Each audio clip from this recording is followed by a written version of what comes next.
ইতিহাস জানতে আর কোনো ঐতিহাসিক স্থানকে এক্সপ্লোর করতে কার না ভালো লাগে।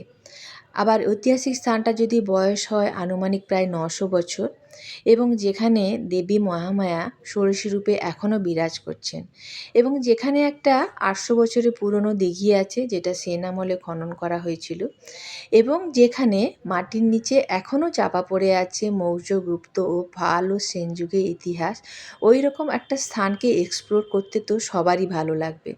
এবং এই রকম স্থান একটি আছে মূল কলকাতা থেকে প্রায় ঢিলছোড়ার দূরত্বে। কেউ যদি যেতে চান কলকাতার যে কোনো জায়গা থেকে মেট্রো ট্রেনে চড়ে কবি নজরুল মেট্রো স্টেশনে নামতে হবে। সেখান থেকে জাস্ট ২ মিনিট এগিয়ে গেলে গড়িয়া শীতলা মন্দিরের সামনে গামী অটোতে উঠে এই জায়গাটায় পৌঁছে যাওয়া যায়। হ্যাঁ, আমি বলছি গড়িয়া বোড়ালের শ্রী ত্রিপুরেশ্বরী মন্দিরের সম্পর্কে। আজকে আপনারা আমার সাথে ঘুরে দেখবেন এই ৯০০ বছরের প্রাচীন ত্রিপুরেশ্বরী মন্দির। সঙ্গে দেখবেন গুপ্ত ও পাল যুগের কিছু ঐতিহাসিক জিনিসপত্র এবং ৮০০ বছরের পুরনো সেন দিঘি, যেটা বল্লাল সেন খনন করেছিলেন। এখন আমি দাঁড়িয়ে আছি বোড়াল ত্রিপুরা সুন্দরী মন্দিরের সামনে, যেটা ঐতিহাসিকদের মতে আনুমানিক ৭০০ থেকে ৯০০ বছরের পুরনো এই মন্দির। তবে বর্তমানে যে মন্দিরটা দেখতে পাচ্ছি সেটা মন্দিরের আধুনিক সংস্করণ।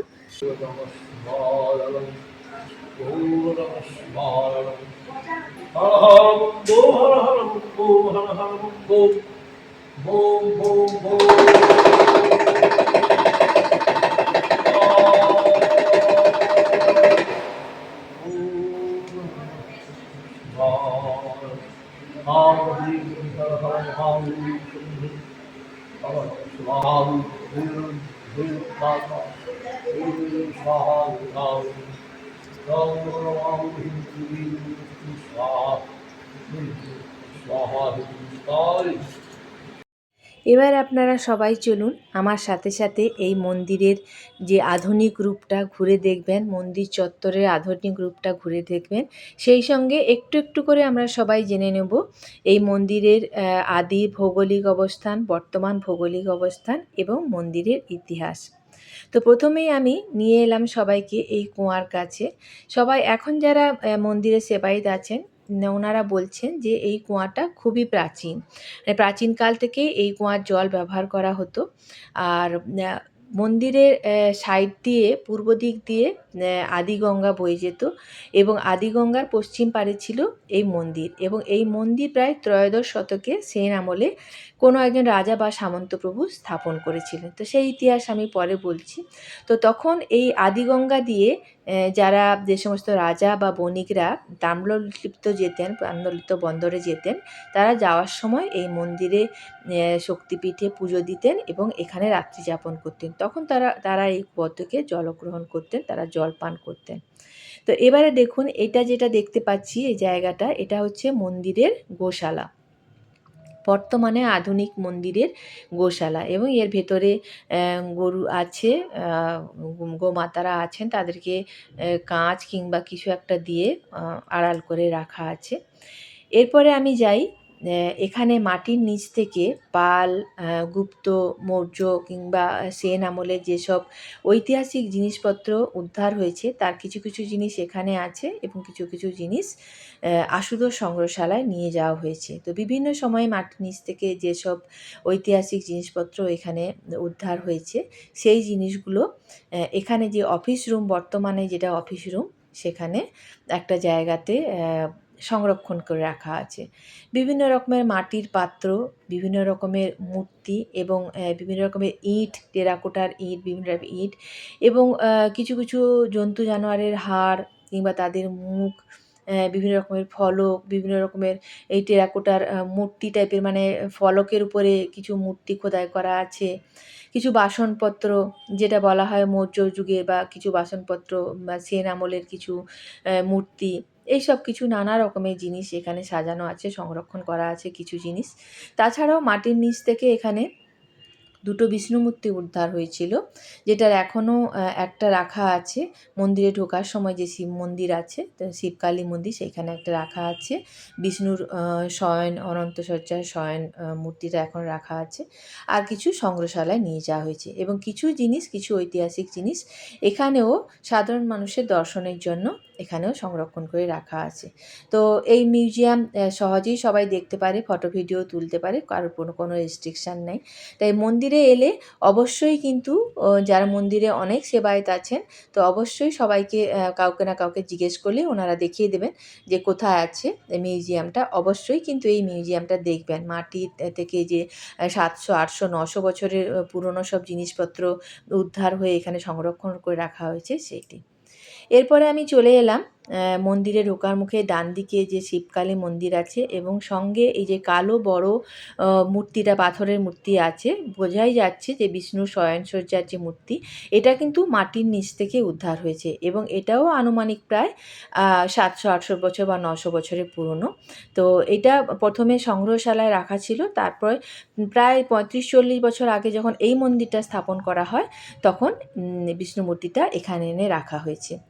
এবং এই মন্দিরের সামনে এই যে গাছটা আমি দেখালাম, এই গাছটাও বহু প্রাচীন, এবং ওই বট গাছটাও বহু প্রাচীন। এবং এরা বলছেন এই যে এটা একটা আম গাছ, এই আম গাছটাতে সারা বছরই আম ধরে। এই গাছটার, এই মন্দির প্রাঙ্গণে এই গাছটার এই বৈশিষ্ট্য, এবং এটাও নাকি অনেক প্রাচীন গাছ। এই গাছগুলোকে এরকমভাবে সংরক্ষণ করা হয়েছে। আর এই যে সাইডের এই বট গাছ, এবং আরও ভেতরে অনেক বট গাছ এবং বিভিন্ন রকমের গাছ আছে, যেগুলো দেখেই বোঝা যাচ্ছে যেগুলোর বয়স প্রায় শতাধিক হবে। মন্দিরের কাছেই একটা ছোট্ট জলাশয় আছে, এইখান থেকে জল নিয়ে মন্দিরে কাজকর্ম হয়। মন্দিরের সামনে এটাই হচ্ছে নাট মন্দির। নাট মন্দিরটা বন্ধ ছিল, নাট মন্দিরের মধ্যে ঢোকা যায়নি, তাই সাইড থেকেই দেখলাম। এবং কাছেই এই জলাশয়ের কাছেই সুন্দর করে একটা ঘেরা জায়গা আছে বিভিন্ন রকমের, যেখানে রাজহাঁস রাখা আছে। তো ওই জায়গাটাও দেখলাম, এটাও দেখতে খুব ভালো লাগছিল। এবং এই জলাশয়ে যাওয়ার গেটটাও বন্ধ ছিল বলে আমি ঢুকতে পারিনি, দেখতে পাইনি। এরপরে আমি মন্দিরের আরেক সাইডে চলে এলাম, পেছনের দিকে আরেকটা পোর্শনে চলে এলাম, যেখানে লেখা আছে মায়ের রন্ধনশালা। এইটা হচ্ছে এখানে মায়ের ভোগ রান্না করা হয়। আর এটা হচ্ছে একটা রন্ধনশালা, ছোটো মতো রন্ধনশালা। এর বাইরে একটা বড় বিশাল বিশাল কড়া আছে, বিশাল উনুন আছে, একটা রন্ধনশালা আছে। জিজ্ঞেস করে যেটা জানতে পারলাম, মায়ের মেন যখন উৎসব হয় সেই সময় এইখানে এই রন্ধনশালায় রান্না করা হয়। বাকি সারা বছর ওই রন্ধনশালাতে, যেখানে একটা ঘরের মধ্যে রন্ধনশালা আছে, সেখানে রান্না করা হয়। আর মায়ের ভোগ এখানে মোটামুটি 10টার দিকে এসে বললে মায়ের ভোগ পাওয়া যায়, এবং মায়ের ভোগের মূল্য হচ্ছে 160 টাকা। আর ভোগ এইখানে বসেই খাওয়া যায়। মন্দির মোটামুটি সকালবেলা 5টার সময় খোলে, এনারা যেটা বললেন, এবং দুপুরে 1টা অবধি খোলা থাকে। তারপরে আবার বিকেলে 6টায় খুলে 8টা অবধি খোলা থাকে। তো মন্দিরের চারদিকটা, এখনকার যে মন্দিরের রূপ, সেটা মন্দিরের চারদিকটা খুব সুন্দর করে সাজানো গোছানো, এবং সংরক্ষণ করে সুন্দর করে সাজিয়ে রাখা আছে। এবারে আমি মন্দিরের পেছন দিকটা দিয়ে চলে যাব সেনদিঘি। মন্দিরের পেছনে গেট দিয়ে যেখানে যাওয়া যায় সেনদিঘিতে। এবারে এখন আমি যাচ্ছি সেনদিঘির উদ্দেশ্যে, যেটা মন্দিরের পেছনের দিকে। মন্দির থেকে বেরিয়ে, মন্দিরের পেছনের গেট দিয়ে বেরিয়ে আমি এখন যাচ্ছি সেনদিঘির উদ্দেশ্যে। প্রায় 800 বছর আগে সেনদের আমলে, কেউ কেউ বলেন, কোনো কোনো গবেষক বলেন যে বল্লাল সেন এই সেনদিঘি খনন করেছিলেন। তো আমি এখন দাঁড়িয়ে আছি সেই বিখ্যাত সেনদিঘির সামনে। ঐতিহাসিকদের মতে যখন সেন রাজত্ব চলছিল বাংলায়, তখন সেন বংশের দ্বিতীয় রাজা বল্লাল সেন এই ওই দিঘিটা খনন করেছিলেন। আবার কেউ কেউ বলেন যে সেন বংশে বল্লাল সেন নয়, অন্য কেউ খনন করেছিলেন। যাই হোক, কিন্তু এই দিঘিটা খনন হয়েছিল সেন রাজবংশের যখন রাজত্ব ছিল তখন, যার কারণেই এই দিঘির নাম সেন দিঘি। এবং তখন এই বোড়ালে কিন্তু একটা সমৃদ্ধ জনপদ ছিল, যেটা পরে বিভিন্ন রাজাদের আক্রমণে, মগ এবং বিভিন্ন অন্যান্য মুসলিম রাজাদের আক্রমণে সেই জনপদটা ধ্বংস হয়ে গেছিল। তার আগে এখানে একটা সমৃদ্ধ জনপদ ছিল, এবং সেই সময় সেন রাজারা এখানকার জলকষ্ট দূর করার জন্য এই দিঘি সেনদিঘিটা খনন করেছিলেন। গবেষকরা বলেন যে আগে এই দিঘির মাঝখানে একটা ছোট মন্দির ছিল এবং দিঘির উত্তর পাড়ে ইংরেজদের আমলে নীলকুঠিও ছিল, যেটা হেনসন নামে একজন ইংরেজ সেই নীলকুঠি থেকে নীল চাষ দেখাশোনা করতেন। এবং দিঘি যখন খনন করা হয় তখন এর আয়তন ছিল 42.5 থেকে 45 বিঘে, যেটা এখন একেবারেই নেই, একেবারেই ছোট হয়ে গেছে এবং দিঘির চারদিকে আবর্জনায় ভর্তি হয়ে গেছে। মন্দিরে ঢোকার মুখে রয়েছে মায়ের মন্দিরে ডালা নিয়ে যাওয়ার জন্য দোকান ও জুতো রাখার সুবন্দোবস্ত এবং ভক্তদের বসার জন্যও সুন্দর ব্যবস্থা করা আছে। দেবী ত্রিপুরেশ্বরী হলেন আদ্যাশক্তি মহামায়ার 10 মহাবিদ্যার তৃতীয় রূপ, যিনি ষোড়শী বা ললিতা নামেও পরিচিত। তিনি স্বর্গ, মর্ত্য, পাতাল এই 3 পুরের অধিকর্ত্রী বা পালনকর্তা বা অধীশ্বরী, তাই তার নাম ত্রিপুরা সুন্দরী বা ত্রিপুরেশ্বরী, দেবী ত্রিপুরেশ্বরী। এর ভৈরব হলেন শ্রী পঞ্চানন। বোড়ালে ত্রিপুরেশ্বরী দেবী পঞ্চ প্রকৃতির উপর সুসজ্জিত। ব্রহ্মা, বিষ্ণু, রুদ্র, সদাশিব এবং মহেশ্বর এই 5 দেবতার মস্তকের উপর দেবী মূর্তিটি সুন্দরভাবে সুসজ্জিত আছে। বর্তমানে দেবী মূর্তিটি অষ্টধাতুর তৈরি, কিন্তু একদম প্রথমের দেবী মূর্তি ছিল কাঠের তৈরি। ঐতিহাসিকদের মতে আনুমানিক 1200 থেকে 1300 খ্রিস্টাব্দে সেন রাজাদের কেউ এই মন্দিরটা স্থাপন করেছিলেন এবং তখন মন্দির যে বিগ্রহ স্থাপন করা হয়েছিল সেটা কিন্তু কাঠের তৈরি ছিল। এরপরে যুগের পরিবর্তনের সঙ্গে সঙ্গে ভৌগোলিক অবস্থানে পরিবর্তিত হয়, আদিগঙ্গা তার পথ পরিবর্তন করেন, ফলে এই জনপদও ধ্বংস হয়ে যায় এবং মগ ও পর্তুগিজ দস্যুদের আক্রমণে মন্দিরটাও মাটির নিচে চাপা পড়ে গিয়ে ধ্বংসস্তূপে পরিণত হয়। এরপর সপ্তদশ শতাব্দীর শেষের দিকে পূর্ববঙ্গের ধনী জমিদার জগদীশ ঘোষ মন্দিরের সংস্কার করেন। তিনি মন্দিরের সঙ্গে সঙ্গে দেবী মূর্তিরও সংস্কার করেন এবং আশেপাশে বোড়াল অঞ্চলেও তার হাতের ছোঁয়ায় শ্রীবৃদ্ধি ঘটে। কিন্তু তিনি মারা যাওয়ার পর আবার মন্দিরটা ধ্বংসস্তূপে পরিণত হয় এবং এরপরে মন্দিরটা মাটির তলেই চাপা পড়ে যায়।